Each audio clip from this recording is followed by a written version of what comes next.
नमस्कार मित्रांनो, लक्ष्मीच्या पावलांनी या मालिकेच्या आजच्या भागामध्ये सोहमला कलाने आता सामान आणायला सांगितलेलं असतं, कारण कलाला देवी आईसाठी नैवेद्य बनवायचा असतो. सोहम तसाच कलाच्या सांगण्यानुसार किचनमध्ये येतो, पण मात्र किचनमध्ये सरोजसुद्धा देवी आईच्या नैवेद्याची तयारी करत असते. सरोजला आता किचनमध्ये पाहता रोहन लगेच स्वतःशीच विचार करत म्हणतो, सरोज काकीसुद्धा इथेच आहे, आता मी आईला नेमकं सांगू तरी कसं? आणि मग तो त्याच्यानंतर लगेच त्याच्या आईला खानाखुणा करत करत सांगू लागतो की मला अशा अशा वस्तू हव्या आहेत. सोहम नेमकं काय खानाखुणा करतो हे रजनीला काही समजलेलंच नसतं. त्याच्यामुळे रजनी आता लगेच सोहमला म्हणते, अरे सोहम, तू काय खानाखुणा करतोयस, मला काहीच समजत नाहीये. तर मग सरोजसुद्धा लगेच सोहमला विचारते की सोहम, काय झालं, तुला काही हवंय का? तर सोहम लगेच त्यांना सांगतो, अगं काही नाही, मी आपलं असं सहज करत होतो, तुम्ही तुमचं तुमचं कंटिन्यू करा. मग आता हे सगळं पाहता सोहमला नेमकं काय करावं काहीच समजत नसतं आणि तो आता याच्यावरती विचार करू लागतो. तर मग सोहमला तेवढ्यात लगेच आयडिया सुचते. सोहम लगेच त्याला उचकी येण्याचं नाटक करतो आणि सोहम आता रजनीला पाणी आणायला सांगतो. मग त्याच्यानंतर सोहम तिथे बाजूला बसतो आणि रजनी आता सोहमला पाणी देण्यासाठी त्याच्याजवळ येते. रजनी आल्यानंतर सोहम लगेच आता रजनीला सांगतो, मला उचकी वगैरे काहीही लागलेली नाहीये, आता जास्त जोरात रिॲक्ट नको हो. काय माहिती का, बाहेर कलावणीला देवी आईसाठी पुरणपोळीचा नैवेद्य बनवायचा आहे आणि मला त्याच्यासाठी साहित्य हवंय. तिला अगं पुरणपोळी बनवण्याचं सगळं साहित्य हवंय. मी जर सरोज काकीसमोर जर हे सांगितलं असतं तर परत इश्यू क्रिएट झाला असता ना, म्हणूनच तुला मी खानाखुणा करत करत सांगत होतो. सोहमचं हे बोलणं ऐकल्यानंतर रजनीला आनंद होतो. रजनी आता लगेच इकडे किचनमध्ये येते आणि सरोजला म्हणू लागते, काय माहिती का, तुमचा फोन वाजतोय. मगाशी मी जेव्हा सोहमशी बोलत होते ना, तेव्हा तुमच्या रूममधनं तुमच्या फोनचा आवाज येत होता. मी जाऊन आणू का तुमचा फोन? रजनी लगेच मग आता फोन पाहण्यासाठी तिकडनं तिच्या रूममध्ये निघून जाते. मग सरोज तिकडं निघून गेल्यानंतर रजनी लगेच पुरणपोळी बनवण्याचं सगळं साहित्य आता सोहमकडे आणून देते. रजनी ते सगळं साहित्य एका पिशवीमध्ये भरते आणि सोहमसुद्धा लगेच तिकडनं निघून जातो. मग त्याच्यानंतर सोहम आता बाहेर कलाकडे येतो. कला आता बाहेर चूल पेटवण्याचा प्रयत्न करत असते. तर मग सोहम कलाला म्हणतो, वहिनी इथे कसं नैवेद्य घडणार गं? याच्यावरती आता कला म्हणत असते, अरे काय माहिती का, आज नवरात्राचा पहिला दिवस आहे आणि जर माझ्या हाताने नैवेद्य दाखवला गेला नाही तर उगाच प्रॉब्लेम नको, म्हणूनच मग मी आता नैवेद्य बनवतेय. मग त्याच्यानंतर कला आता लगेच सोहमच्या हातातली ती सामानाची पिशवी घेते आणि सोहमने सगळं व्यवस्थित सामान आणलंय की नाही ते चेक करू लागते. मग त्याच्यानंतर कला आता देवी आईचा आशीर्वाद घेते आणि लगेच प्रेमाने पुरणपोळी बनवण्यासाठी सुरुवात करते. त्यानंतर आता इकडे दुसरीकडे सरोज व रजनी यांच्या दोघींच्या सुद्धा पुरणपोळ्या बनवून तयार झालेल्या असतात. तर मग सरोज आता रजनीला म्हणत असते की या सगळ्या पुरणपोळ्या व्यवस्थितपणे ठेव आणि ते चांदीच्या ताटामध्ये देवी आईला आपल्याला नैवेद्य दाखवायचा आहे. तेवढ्यात लगेच आता तिथे आबा येतात आणि त्यांच्या दोघींनाही सांगतात, तुमचं इथलं आटपलं असेल ना तर लवकर जा आणि देवी आईच्या पूजेसाठी तयार होऊन या. तर मग त्या दोघीही आता लगेच तिकडे निघून जातात. इकडे देवी आईच्या मूर्तीची छान प्रकारे स्थापना सुद्धा झालेली असते. आता त्याच्यानंतर सगळी तयारी झाल्यानंतर अबा अद्वैतला म्हणतात, अद्वैत आता तू पूजा करून घे. अद्वैत लगेच पूजा करण्यासाठी येतो. सगळे मोठ्याने देवी आईचा जय जयकार करतात. तर मग त्याचा आवाज इकडे कलापर्यंत जातो आणि ते सगळं पाहता कलाला खूपच वाईट वाटत असतं. कला आपली शांतपणे फक्त एका जागी उभी असते आणि घराकडे पाहत असते. अद्वैत आता लगेच इकडे पूजेसाठी येतो आणि देवी आईची मनोभावे पूजा करू लागतो. त्याच्यानंतर इकडे कलासुद्धा बाहेर हात जोडून उभी असते, जणू काय कला आता पूजेसाठीच तिथे उभी आहे असं रिॲक्ट करत असते. त्याच्यानंतर सगळे आता लगेच देवी आईचा आशीर्वाद घेतात. आबा आता रजनी व सरोज यांच्या दोघींनाही म्हणतात की नैवेद्याचं ताट घेऊन ये. आबांच्या सांगण्याप्रमाणे रजनी आणि सरोज दोघीही नैवेद्याचं ताट आणण्यासाठी इकडे जेवणाच्या टेबलपाशी येतात आणि देवी आईचं नैवेद्याचं ताट तयार करत असतात. इकडे दुसरीकडे पुरणपोळ्याचा डब्बा काही खोलायलाच तयार नसतो आणि सरोज पुरणपोळ्याचा डब्बा खोलण्याचा खूप प्रयत्न करत असते. तेवढ्यातच लगेच सरोजकडनं आता पुरणपोळ्याचा डब्बा उघडतो आणि तो पुरणपोळ्याचा डब्बा चुकून तिच्या हातातून निसटतो आणि तो खाली पडतो. आता त्याचा आवाज होतो आणि सगळेच आता आश्चर्याने सरोजकडे पाहायला लागतात. इकडे दुसरीकडे कला आता देवी आईला नैवेद्य दाखवणार असते आणि तिने बनवलेल्या पुरणपोळ्या एका ताटामध्ये घेते. मग त्याच्यानंतर कला आता इकडे तुळशी मातेच्या समोर येते आणि देवी आईला व्यवस्थितपणे नैवेद्य दाखवते. म्हणजे याचा अर्थ असा की चांदेकराच्या सुनेनेच देवी आईला नैवेद्य दाखवला आणि ही प्रथा अपुरी राहिली नाही. इकडे ते सगळं पाहता रोहिणी लगेच मोठ्याने ओरडत म्हणते, अरे देवा, सरोज वहिनी तू हे काय केलं? अगं नैवेद्याच्या सगळ्या पुरणपोळ्या सांडल्यात तू. आता रोहिणी लगेच काहीही बोलू लागते आणि म्हणू लागते, अशा नैवेद्याच्या पुरणपोळ्या पडणं म्हणजे अपशकुन असतो ना. तर मग आता सरोजला सुद्धा समजलेलं नसतं की हे अचानक कसं काय झालं. म्हणजे अचानक सरोजच्या हातातून डब्बा खाली पडला. इकडे सगळ्यांनाच प्रश्न पडलेला असतो की आता आपण देवी आईला नैवेद्य काय दाखवायचा.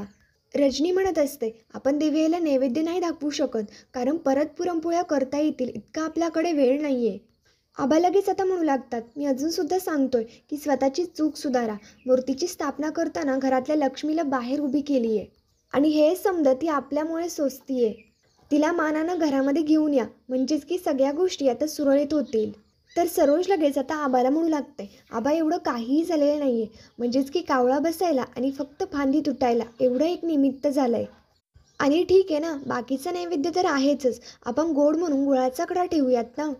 तेवढ्यात आता सोहमला कलाने पुरणपोळ्या बनवल्यात हे आठवतं आणि सोहम लगेच आता इकडे बाहेर कलाकडे निघून येतो आणि रजनीसुद्धा गुळाचा खडा आणण्यासाठी किचनमध्ये जाते. सरोज किचनमधनं आल्यानंतर ती गुळाचा खडा रजनीच्या हातामध्ये देते आणि रजनी तो खडा नैवेद्यावरती ठेवू लागते. तर तेवढ्यात आता सोहम तिथे येतो आणि त्यांना थांबवत म्हणू लागतो, आपल्याला नैवेद्यासाठी गुळाचा खडा ठेवण्याची काहीही गरज नाहीये. इथे पुरणपोळ्या आहेतच आणि कलावहिनीने ह्या पुरणपोळ्या स्वतःच्या हाताने बनवल्यात. सोहमचं बोलणं ऐकता आबा लगेच हसत म्हणतात की अरे वा, म्हणजे देवी आईने आपला नैवेद्य स्वतःच बनवून घेतला म्हणायचा. तर मग रजनी लगेच सोहमच्या हातामधलं ते पुरणपोळ्याचं नाट घेते आणि देवी आईला त्याच पुरणपोळ्याचं नैवेद्य दाखवते. त्याच्यानंतर अद्वैत आता देवी आईला नैवेद्य दाखवतो आणि मग त्याच्यानंतर देवी आईची आरती सुरू होते. इकडे कलासुद्धा बाहेर आरतीसाठी उभी असते आणि देवी आईची तीसुद्धा आरती करत असते. सगळे मनोभावे आता देवी आईची आरती करत असतात. कला बाहेर जरी असली तरी सुद्धा ती तिथे उपस्थितीचे असं तिला वाटत असतं आणि कला देवी आईचं तिला जे जे करता येईल ते सर्व करत असते. त्याच्यानंतर आरती झाल्यानंतर अद्वैत आता एक एक करत आरती सगळ्यांना देऊ लागतो. त्याच्यानंतर सगळे आता जेवण करण्यासाठी बसलेले असतात. तर मग कलाने बनवलेली पुरणपोळी हे सगळ्यांच्या ताटामध्ये वाढली जाते. पण मात्र आता सरोज म्हणते की मला नको आहे हे. आणि सरोजचं ते सगळं बोलणं पाहता अद्वैत देखील लगेच म्हणतो, मला सुद्धा नको आहे पुरणपोळी. आणि लगेच सोहमचे बाबासुद्धा पुरणपोळी घेण्यासाठी नकार देत असतात. पण मात्र आबा त्यांना काहीही न बोलता इकडे अंजूला म्हणू लागतात, अंजू पुरणपोळीचा नैवेद्य असतो आणि नैवेद्यातला एक एक घास तरी खावावाच लागतो. देवी आईला पुरणपोळीचा नैवेद्य दाखवायचा ही परंपरा असते. सरोजच्या हातातून पुरणपोळ्याचा डब्बा पडला, पण मात्र आपल्या सुनेने कलाने आपली परंपरा जपली आणि देवी आईला नैवेद्य दाखवला आणि देवीने सुद्धा सुनेच्या हातूनच प्रसाद करून घेतला. हे बघा, एक गोष्ट लक्षात ठेवा, प्रत्येक गोष्टीमध्ये काहीतरी संकेत असतो आणि त्याचा असा दुस्वाद करायचा नसतो. आबा आता अंजूला म्हणतात, अंजू तू टेन्शन नको घेऊ, वाढ सगळ्यांना. अंजू लगेच आता सगळ्यांना पुरणपोळी वाढते. आबा लगेच आता म्हणतात, मी फक्त प्रसादाची पुरणपोळीच घेतो, बाकी मला काहीही नकोय. ती पोरगी तिकडे बाहेर उपाशी असेल. आता अद्वैत लगेच आबांचं हे बोलणं पाहता त्यांना म्हणू लागतो, आबा तुम्ही व्यवस्थित जेवण करून घ्या, कारण तुम्हाला औषधंसुद्धा घ्यायची आहेत. आबा आता म्हणत असतात, माझी नाचसून उपाशी आहे आणि घास माझ्या तोंडी उतरणार नाही. आबा आता कलासाठी उपाशी राहत आहेत ते पाहता अद्वैत आता लगेच अंजूला म्हणतो, अंजू अजून एक ताट तयार कर, कारण कला जेवणार आहे. सरोज लगेच आता रागारागाने अद्वैतकडे पाहायला लागते. अद्वैत आता अंजूला बरोबर घेतो आणि इकडे कलाला जेवण घालण्यासाठी इकडे कलाकडे येतो. इकडे दुसरीकडे कला इकडे प्रसादाचं आवराआवर करत असते. कला आता लगेच स्वतःशीच विचार करत म्हणते, देवी आई, मी तुझ्यासमोर माझ्या हाताने स्वतः नैवेद्य बनवून ठेवला, हीच गोष्ट माझ्यासाठी खूप आहे. तेवढ्यात लगेच तिथे अद्वैत आणि अंजू दोघेही येतात. अंजू कलासमोर जेवणाचं ताट करते तर कला जेवणासाठी सक्त नकार देते. पण मात्र अद्वैत कलाला म्हणत असतो, अगं हे बघ, मी तुझ्यावरती दया दाखवतोय किंवा मला तुझ्याबद्दल वाईट वाटतंय असं जेवण घेऊन आलेलं नाहीये. चांदेकराच्या दारामध्ये आलेली कोणतीही व्यक्ती तृप्त होऊनच घरी परत जाते आणि आज तर उलट सणाचा दिवस आहे, त्यामुळे बाहेर कोणी जरी आलं ना तरी त्याला आम्ही जेवण देतो, हीच आमची परंपरा आहे. तर मग कला लगेच आता अद्वैतला टोमणं मारत म्हणते, बरोबर बोलतोयस तू. चांदेकरांच्या दारात आलेल्या प्रत्येक व्यक्तीचं बोट हे बोलण्यानेच भरतं आणि मी सुद्धा त्याचा अनुभव घेतलाय. अद्वैत आता कलावरती चिडत म्हणत असतो, हे बघ, अंजूने ताट वाढून आणले, तू गप जेव. पण मात्र आता कलाचं म्हणणं असतं की अंजू, मला यातलं काहीही नकोय, तू प्लीज हे ताट आतमध्ये घेऊन जा. पण अद्वैत लगेच आता अंजूला म्हणतो, अंजू तुला आठवतंय ना की आबा आत्ता आतमध्ये काय म्हणाले? तुलाच म्हणाले ना आबा की देवी आईचा प्रसाद सगळ्यांनी खायला हवा म्हणून. इकडे दुसरीकडे सोहम सुद्धा आता कला आणि अद्वैत यांच्या दोघांचीही ती सगळी गंमत पाहत असतो. कला आता प्रसाद म्हणून पुरणपोळीचा त्यातला एक घास घेते आणि तो खाते. मग त्याच्यानंतर कला आता अंजूला म्हणते, अंजू बाकीचं सगळं घेऊन जा. त्याच्यानंतर अद्वैत म्हणतो, तुला काय करायचंय ना ते कर, आय डोंट केअर. आणि अद्वैत लगेच तिकडं निघून जातो. इकडे सोमसुद्धा ते सगळं पाहत असतो. त्यानंतर आता इकडे दुसरीकडे अंजू कलाला रिक्वेस्ट करत म्हणत असते, कलाताई थोडंसं खा की, काल रात्रीपासून तुम्ही घराबाहेर आहात, पोटात अन्नाचा एक कण पण नाहीये, खाऊन घ्या की थोडंसं. आता कला लगेच अंजूला म्हणू लागते, अगं अंजू तू माझी काळजी करू नकोस, मी एकदम ठणठणीत आहे.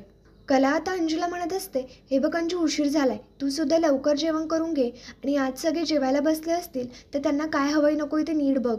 त्याच्यानंतर अंजू आता लगेच तिकडे निघून जाते.